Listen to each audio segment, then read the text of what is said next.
হাজিরিন, রোজার দ্বিতীয় ফজিলত কি?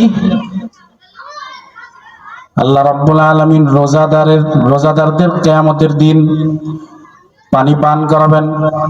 কি? রোজাদার সায়েম ব্যক্তি, যারা রোজাদার, দুনিয়ার মধ্যে যারা রোজা রেখেছে, তাদেরকে আল্লাহ রাব্বুল আলামিন কিয়ামতের ময়দানে পানি পান করাবেন। সুবহানাল্লাহ, সুবহানাল্লাহ।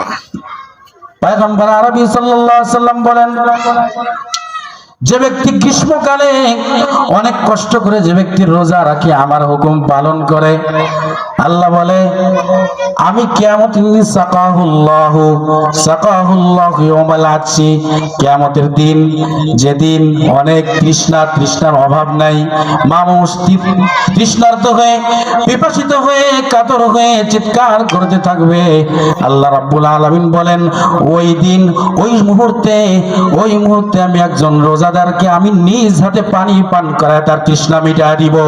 সুবহানাল্লাহ। তাহলে রোজাদারের দ্বিতীয় ফজিলত হলো আল্লাহ রাব্বুল আলামিন নিজ হাতে তাকে কি করাবেন? তার তৃষ্ণা দূর করিয়ে দিবেন, পানি পান করিয়ে।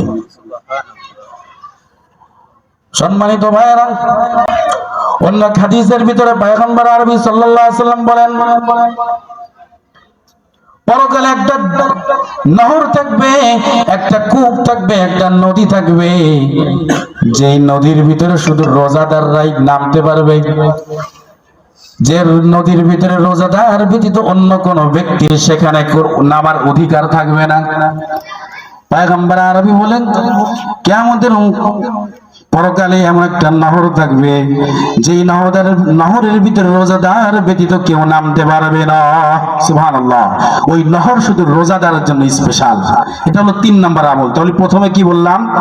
রোজাদারের প্রথম ফজিলত হলো রোজাদারের প্রতিদান আল্লাহ নিজে দিবেন। দ্বিতীয় ফজিলত হলো আল্লাহ কিয়ামতের দিন কঠিন তৃষ্ণার সময় আল্লাহ রাব্বুল আলামিন নিজ হাতে তাকে পানি পান করিয়ে তৃষ্ণা দূর করিয়ে দিবেন। সুবহানাল্লাহ।